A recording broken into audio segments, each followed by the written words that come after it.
Hello everyone! Kurumzari, welcome back to Wanderlust Ita by Syria. Although I ngasi se Thailand ki matang da na tawagod blog se Thailand da kamai chatkani habi matang da ado Thailand ki Bangkok ki matang da matang ki blog to in hapsarage ngasi sida yamna maming lairaba phazaraba island ani ki matang da ne Krabi Island haiba amaga Phi Phi Island ani sigi island sigi matang da akoina kamaina chatkani kari kari tawbe yai mafam sida aduga paisa kyam changani haiba matang da ne ado mayam ai blog ase meeting tabiyu. Please enjoy my video.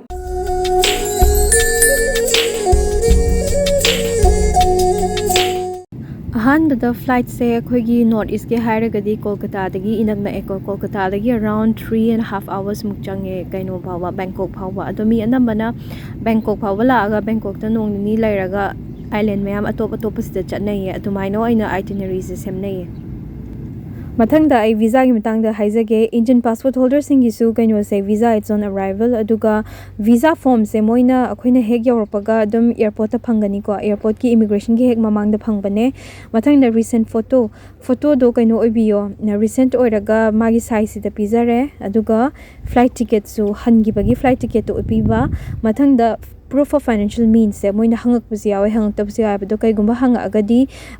akhoi bank statement do dum show to ya bank statement da per person da minimum balance se 40,000 rupees legedaba aduga kai gumba family travel organa 80,000 rupees admaina utgadaba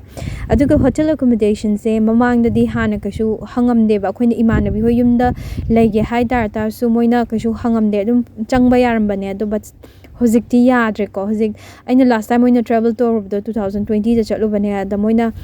mi mayam ama stuck tawraga legi moina sigi copies accommodation gi details copies pu da basing do adujuna it's very important that you carry all these documents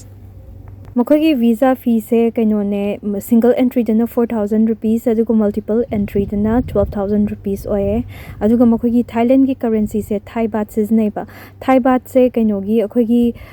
लुपा चनी गा मोगी लुपा चामा गा माने को Alright, howzikti ai Krabi Island ki matang da haizarage hana Krabi Island se kaino dagi Bangkok dagi ko bus to travel to baya aduga flight to chat baya do bus to travel to ragana around 10 hours mu chang ko ada magi best time to travel se between November to March ne ba aduga rainy season ma avoid to biyo ado Krabi da hozik kai hana yana na kari to baya have do ai haizarake magi Krabi Island gi aunang hairiba mpham se yamna famous oi ado aunang batang da haibata ngiyo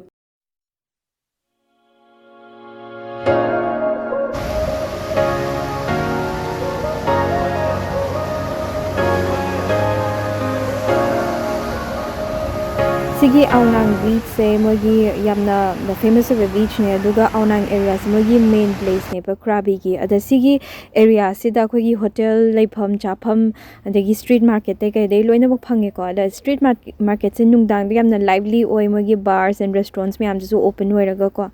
ada sida lakpada kaino do mogi mango sticky rice to yamna hawe aduma try to biyo aduga nungdang khodingi ko mogi kaino se transgender lady boys से अखोगी dress up तौरगा princess कुंबा सारग मोइसे मयाम थोकलाएबा अदा मोइ थोलागा मोइगा photo नमिनबा याय अदो photo नमिनबदो Moina पैसा लवेको अदो just be mindful कैगुंबा पैसा दो पीजगदी मोइसे याम aggressive ओए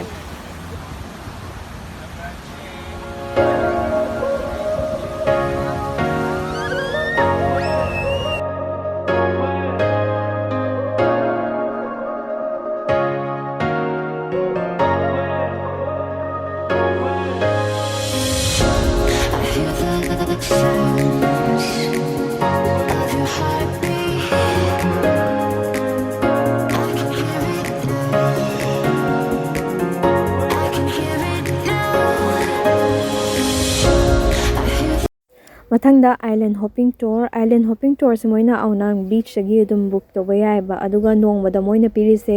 island mari chatpa yai island sing do khoina choose to jab yai ko khoina private oina book tawraga de ado private booking tawbado or any other group booking oitar su speed boat natraga long tail boats ina akhogi kaino mogi hi da mogi Thailand gi ba decor ga mayam tawraga ko mogi traditional hi hai tare ko adu oye aduga moina so mu khara honge ado akhoi oina kaino long tail boats to hyper traditional touch to yauna ba khoina long tail boats to ina book tawe ꯁꯤꯒꯤ ꯍꯤꯁꯦ ꯑꯩꯈꯣꯏꯅ ꯔꯦꯟ ꯇꯧꯈꯤꯕ ꯍꯤꯗꯨꯅꯦ ꯑꯗꯨꯒ ꯑꯩꯈꯣꯏꯅ ꯂꯩꯔꯤꯁꯤꯅ ꯄꯣꯗꯥ island ꯀꯧꯋꯦ ꯄꯣꯗꯥ ꯑꯥꯏꯂꯦꯟꯁꯦ ꯑꯋꯥꯡꯗꯒꯤ around 8 ꯀꯤꯂꯣꯃꯤꯇꯔꯃꯨꯛ ꯆꯠꯂꯒ ꯂꯩ ꯑꯗꯨꯒ ꯁꯤ ꯃꯐꯝꯁꯦ ꯑꯩꯅ ꯌꯥꯝ ꯄꯥꯝꯖꯈꯤꯕ ꯃꯐꯝ ꯍꯥꯏꯇꯥꯔꯦ ꯑꯁꯤꯗ ꯑꯩꯅ ꯃꯅꯤꯄꯨꯔꯤ ꯗ꯭ꯔꯦꯁ ꯁꯦꯠꯂꯒ ꯐꯣꯇꯣ ꯈꯔꯁꯨ ꯅꯝꯃꯛꯑꯦ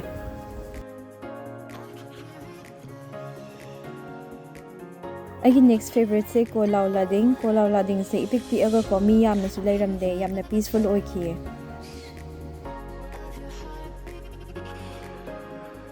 ꯃꯊꯪꯗ ꯔꯥꯏꯂꯦ ꯕꯤꯆꯁꯦ ꯔꯥꯏꯂꯦ ꯑꯥꯏꯂꯦꯟꯒꯤ ꯕꯤꯆ ꯃꯆꯥ ꯑꯃꯅꯦ ꯌꯥꯝꯅ ꯀ꯭ꯔꯥꯎꯗꯦꯗꯇꯤ ꯑꯣꯏ ꯁꯤ ꯃꯐꯝꯗꯣ ꯑꯗꯨꯒ ꯔꯥꯏꯂꯦ ꯑꯥꯏꯂꯦꯟꯁꯦ ꯃꯣꯏꯅ ꯏꯁ ꯑꯦꯟ ꯋꯦꯁ ꯑꯅ ꯈꯥꯏꯗꯣꯛꯑꯦ ꯑꯗꯨꯒ ꯏꯁꯇꯒꯤ ꯋꯦꯁꯇ ꯑꯗꯨꯝ ꯐꯥꯎꯗꯣꯛꯑꯒ ꯈꯣꯡꯅ ꯆꯠꯂꯒ ꯑꯗꯨꯝ ꯌꯥꯏꯑꯕ ꯌꯦꯡꯕ ꯑꯗꯨꯒ ꯁꯤ ꯃꯐꯝꯁꯤꯗ ꯍꯣꯇꯦꯜ ꯑꯦꯀꯣꯃꯣꯗꯦꯁꯟꯁ ꯑꯗꯒꯤ ꯔꯦꯁꯇꯨꯔꯦꯟꯠꯁ ꯀꯦꯐꯦꯁ ꯃꯌꯥꯝ ꯑꯃ ꯂꯩ ꯁꯤꯗ ꯑꯩꯈꯣꯏ ꯂꯟꯆ ꯆꯥꯔꯛꯑꯦ ꯑꯗꯨꯒ ꯃꯣꯏꯒꯤ ꯋꯦꯁ ꯂꯣꯝꯗꯨꯗ ꯆꯠꯂꯒ ꯀꯩꯅꯣ ꯃꯌꯥꯝꯁꯨ ꯂꯩꯔꯝꯃꯦ ꯊꯥꯏ ꯃꯁꯥꯖꯀꯤ ꯃꯌꯥꯝ ꯂꯩꯔꯝꯃꯦ ꯑꯗꯨꯗ ꯑꯩꯈꯣꯏ ꯊꯥꯏ ꯃꯁꯥꯖꯀ ꯇꯧꯔꯒ ꯅꯨꯃꯤꯠꯇꯣ ꯑꯗꯨꯃꯥꯏꯅ ꯇꯧꯔꯒ ꯂꯦꯜꯂꯒ ꯍꯜꯂꯛꯑꯦ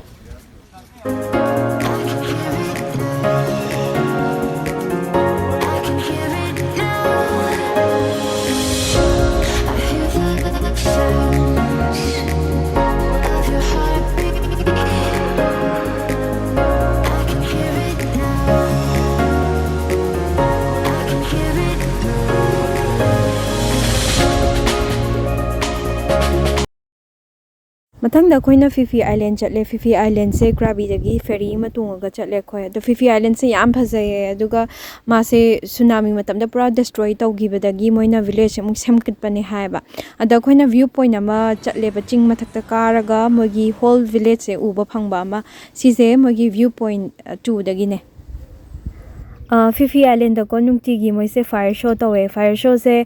ꯔꯦꯁꯇꯨꯔꯦꯟꯠꯁꯀꯨꯝꯕꯗ ꯄ꯭ꯔꯥꯏꯚꯦꯠ ꯑꯣꯏꯅ ꯇꯧꯕꯁꯨ ꯌꯥꯎꯋꯦ ꯑꯗꯨꯒ ꯇꯣꯉꯥꯟꯅ ꯕꯤꯆꯇ ꯑꯗꯨꯝ ꯃꯣꯏꯅ ꯑꯦꯔꯦꯟꯖ ꯇꯧꯔꯒ ꯇꯧꯕꯁꯨ ꯌꯥꯎꯋꯦ ꯑꯗꯨꯒ ꯑꯩꯈꯣꯏꯅ ꯗ꯭ꯔꯤꯡꯛꯁꯀꯨꯝꯕ ꯑꯗꯨꯃꯥꯏꯅ ꯂꯩꯔꯒ ꯑꯗꯨꯝ ꯌꯦꯡꯍꯜꯂꯦꯕ ꯃꯣꯏꯅ ꯑꯗꯩ ꯍꯥꯏꯐꯦꯠꯇꯪ ꯎꯠꯆꯔꯛꯀꯦ ꯃꯌꯥꯝ ꯌꯦꯡꯕꯤꯌꯨ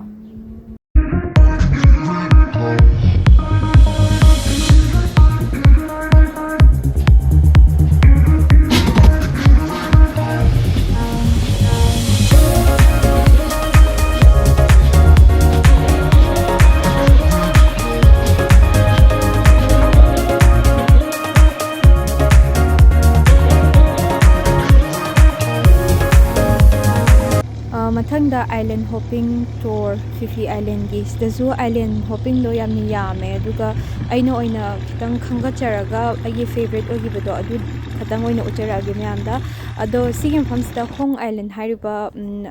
ꯕꯤꯆꯁꯦ ꯌꯥꯝ ꯐꯖꯈꯤ ꯃꯌꯥꯝ ꯍꯥꯏꯐꯦꯠꯇꯪ ꯌꯦꯡꯕꯤꯌꯨ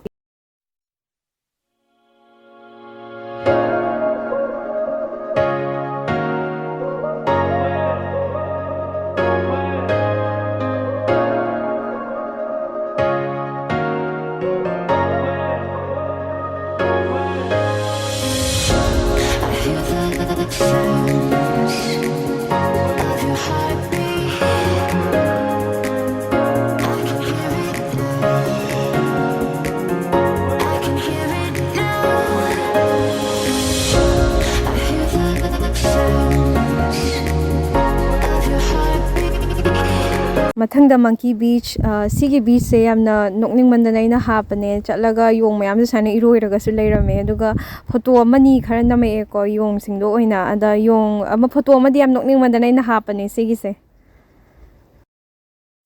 ꯑꯔꯣꯏꯕꯗ ꯃꯥꯌꯥ ꯕꯦ ꯀꯣ ꯄꯤꯄꯤꯂꯦ ꯍꯥꯏꯔꯤꯕ ꯃꯐꯝꯁꯦ ꯋꯥꯔꯜ ꯐꯦꯃꯁ ꯑꯣꯏꯌꯦ ꯀꯩꯒꯤꯅꯣꯗ ꯁꯤꯒꯤ ꯃꯐꯝꯁꯤꯗꯀꯣ ꯂꯤꯑꯣꯅꯥꯔꯗꯣ ꯗꯤꯀꯥꯄ꯭ꯔꯤꯌꯣꯅ ꯀꯨꯝꯕ ꯐꯤꯜꯝ ꯑꯃ ꯅꯝꯈꯤꯕ ꯗ ꯕꯤꯆ ꯑꯅ ꯑꯗꯣ ꯑꯗꯨꯒꯤ ꯁꯤꯅꯦꯃꯥꯗꯨꯒꯤ ꯃꯇꯨꯡꯗꯗꯤ ꯇꯨꯔꯤꯁꯁꯤꯡꯁꯦ ꯂꯥꯛꯄ ꯍꯦꯟꯃꯟꯗꯅ ꯁꯤꯒꯤ ꯃꯐꯝꯁꯤꯗ ꯄꯨꯔꯥ ꯑꯥꯏꯂꯦꯟꯁꯦ ꯗꯦꯁꯇ꯭ꯔꯣꯏ ꯇꯧꯔꯛꯄꯅꯦꯕ ꯑꯩꯈꯣꯏꯒꯤ ꯐꯠꯇ ꯍꯥꯎꯊꯤ ꯊꯥꯗꯔꯝꯕ ꯃꯌꯥꯝꯗꯨꯅ ꯑꯗꯣ ꯑꯗꯨꯒꯤ ꯃꯔꯝꯗꯣ ꯑꯣꯏꯗꯨꯅ ꯃꯣꯏꯅ ꯊꯤꯡꯖꯤꯜꯂꯒ ꯊꯝꯃꯦ ꯑꯩꯈꯣꯏ ꯆꯪꯍꯜꯂꯛꯇꯦ 2019ꯗꯒꯤ ꯊꯤꯡꯉꯦꯅ ꯍꯥꯏ ꯁꯤ ꯃꯐꯝꯁꯦ ꯑꯗꯣ ꯃꯄꯥꯟꯗ ꯑꯣꯏꯅ ꯎꯄꯥꯏ ꯂꯩꯇꯕꯅꯤ나 ꯍꯥꯏꯐꯦꯠ ꯐꯣꯇꯣ ꯅꯝꯃꯒ ꯑꯣꯏꯅ ꯍꯜꯂꯛꯑꯦ ꯑꯔꯣꯏꯕ ꯑꯣꯏꯅ ꯑꯩ ꯕꯖꯦꯠꯀꯤ ꯃꯇꯥꯡꯗ ꯍꯥꯏꯖꯔꯝꯒꯦ ꯕꯖꯦꯠꯁꯦ ꯅꯣꯡꯃꯗ ꯂꯨꯄꯥ 2,000 ꯑꯗꯨꯃꯥꯏꯅ ꯁ꯭ꯄꯦꯟ ꯇꯧꯋꯦꯀꯣ ꯀꯩꯅꯣꯗ ꯀ꯭ꯔꯥꯕꯤ ꯑꯦꯟ ꯐꯤꯐꯤꯗ ꯑꯗꯨꯒ ꯍꯣꯇꯦꯜ ꯑꯦꯀꯣꯃꯣꯗꯦꯁꯟꯁꯦ ꯑꯔꯥꯎꯟ 1,500 ꯗꯒꯤ ꯍꯧꯔꯒ ꯑꯗꯨꯝ ꯅꯨꯡꯉꯥꯏꯕ ꯀꯝꯐꯣꯔꯇꯦꯕꯜ ꯑꯣꯏꯕ ꯃꯐꯝ ꯐꯪꯉꯦ